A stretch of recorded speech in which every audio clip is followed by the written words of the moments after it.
Olá pessoal, sejam bem-vindos a mais um vídeo da nossa revisão de criminologia e quero, nesse nosso segundo vídeo, falar sobre dois importantes assuntos: o marco científico da ciência criminológica e os seus objetos de estudo.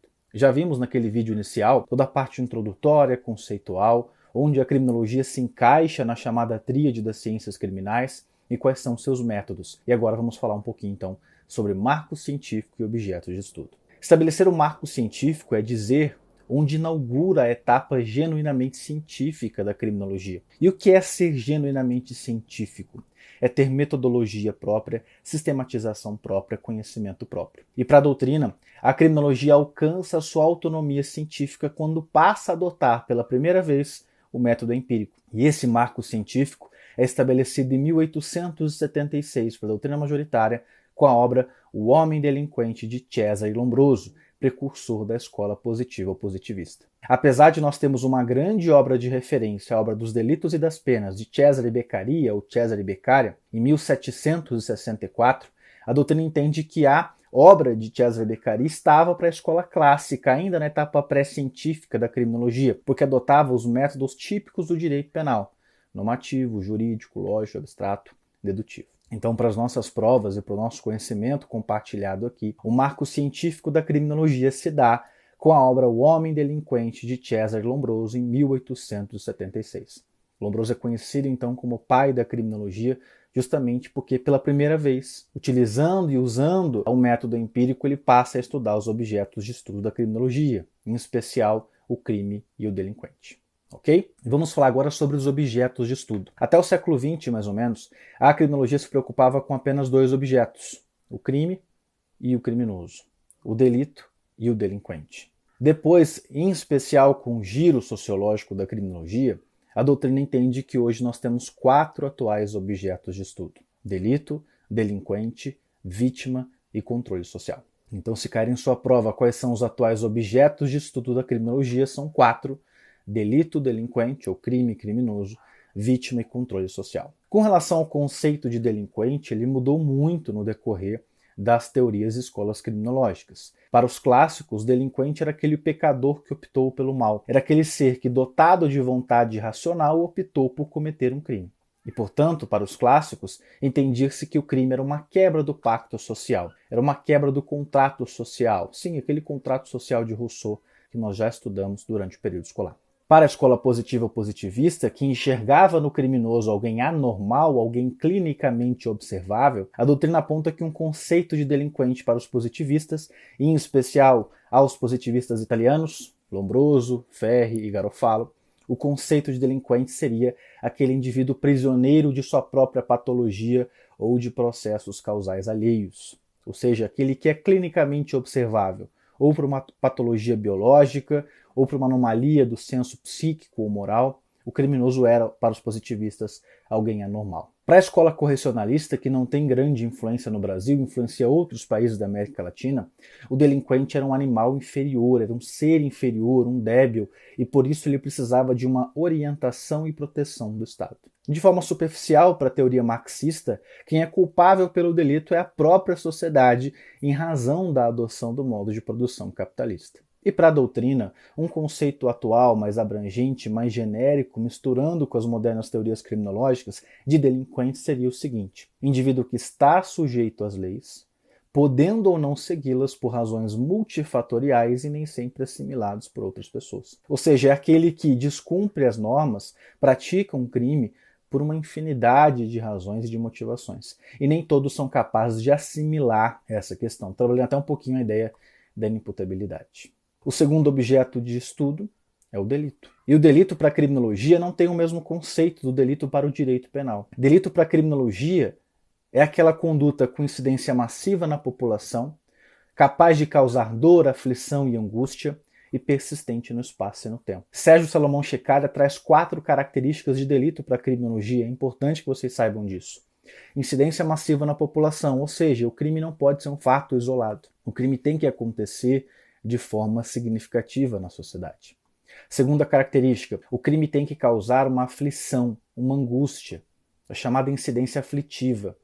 Crime é algo necessariamente ruim.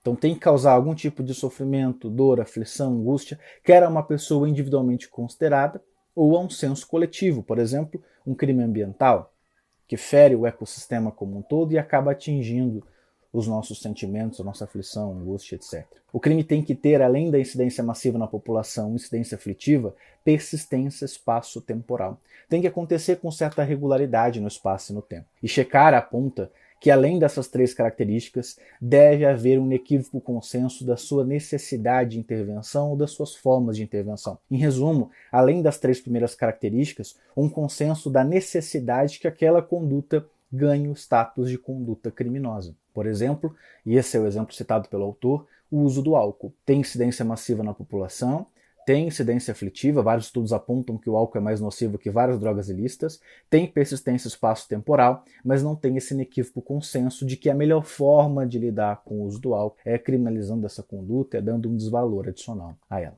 Então já falamos de delinquente, já falamos de delito, e nessa nossa revisão agora vamos falar um pouquinho sobre a vítima. A vítima foi esquecida por muito tempo.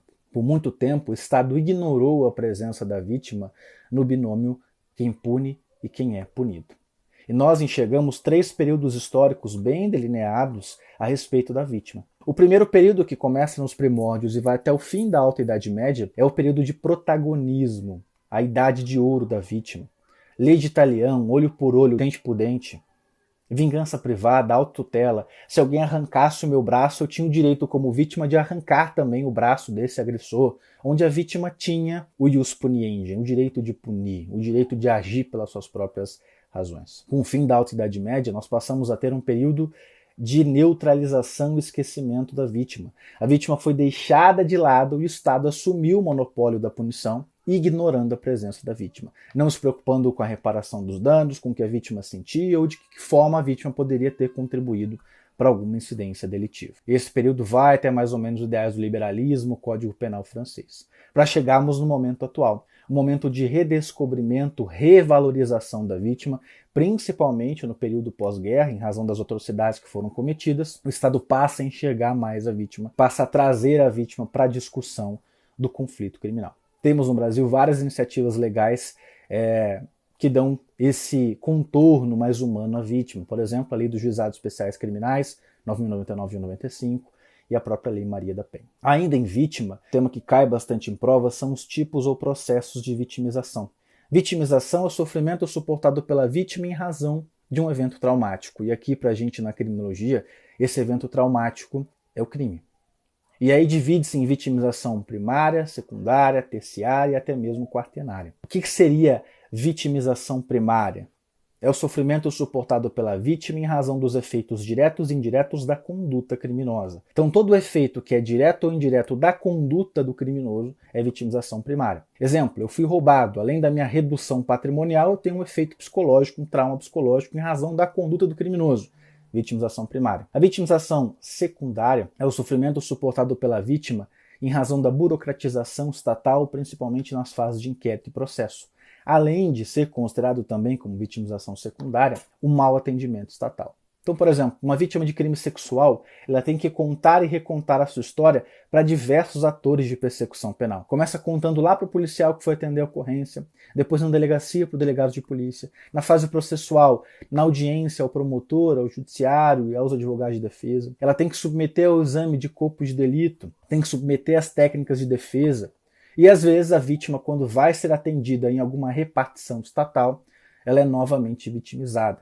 Imagine uma vítima que vai a uma delegacia de polícia para registrar que foi vítima de um golpe e o policial acaba zombando daquela vítima, dizendo: nossa, não acredito que você caiu nesse golpe. Ele é praticado há tantos anos, você é uma anta, você é burra. A vítima sofre um novo processo de vitimização. A vitimização terciária, por sua vez, deriva de uma ausência de um tratamento prolongado pelo Estado, uma omissão estatal em minimizar os efeitos suportados por essa vítima e também pela estigmatização gerada pela própria sociedade. Pense naquela vítima de crime sexual. A sociedade age com preconceito, com desdém com essa vítima.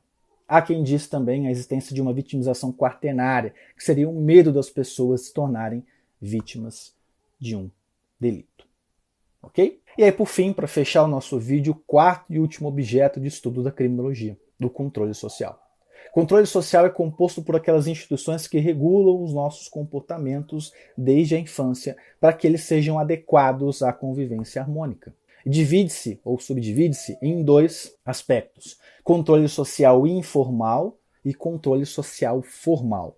As instituições de controle social informal são nós mesmos, o autocontrole. A gente sempre tem vontade de fazer alguma coisa que a gente mesmo é o próprio freio. A nossa família, os nossos amigos, a vizinhança, os amigos de trabalho, a escola, a igreja, são todos exemplos de controle social informal. São instituições, pessoas, grupos que a todo tempo regulam o nosso comportamento para que a gente respeite o próximo, seja educado, não cometa irregularidades, seja justo e etc. Quando as instituições de controle social informal não conseguem frear esse comportamento, ele se torna inclusive um comportamento criminoso, entram em ação as instâncias de controle social formal, essas sim dotadas de uma coercitividade. Exemplo da polícia, do Ministério Público, do Poder Judiciário, do sistema prisional, das Forças Armadas e etc.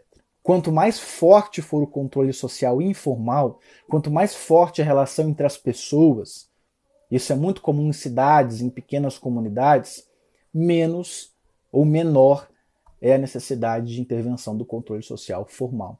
E isso se traduz em uma sociedade mais tranquila, menos criminosa, menos violenta. Então, em resumo, nessa nossa revisão, nesse vídeo, e claro, eu trato sobre isso de forma pormenorizada no meu curso isolado, nós vimos o marco científico da criminologia com a obra de Lombroso, O Homem Delinquente, em 1876, e os 4 atuais objetos de estudo: delito, delinquente, vítima e controle social.